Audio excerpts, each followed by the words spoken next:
Hello everyone, नमस्ते। I hope सबजना सन्चै हुनुहुन्छ होला भन्दै म चाहिँ ब्रस बोकेर फ्रेस हुनतर्फ लागेँ। म चाहिँ यहाँ साबुनले मिची मुख धुँदैछु किनकि अब बेलुका सुत्ने बेला म गिल्सिङ लगाएर मात्र सुन्छु नि त, बारीमा काम गर्ने भएर। धुएर सकिसकेपछि म चाहिँ गएँ बारीतर्फ ब्रस गर्दै। यो चाहिँ रहेको छ हाम्रो लसुन बारी। अस्तिको प्याज चाहिँ यस्तो भएको छ हाम्रो।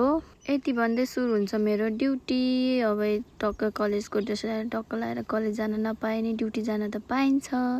ड्युटी चाहिँ के रहेछ भनेर थाहा हुनको लागि चाहिँ भिडियो तपाईँहरूले फुल वाच गर्नुपर्ने हुन्छ साथीहरू। अब रेडी भइसक्यो ड्युटी जानको लागि। अब ड्युटी जानको लागि फुल सेफ्टी त गर्नु पर्यो किनकि अब धुलो उठ्छ।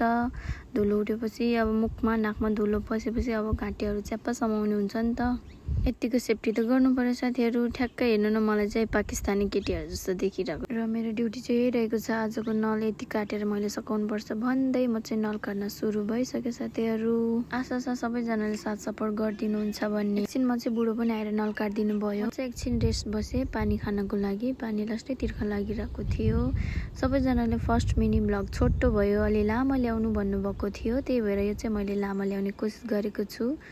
फाइनली साथीहरू मेरो चाहिँ नल काटेर सक्यो।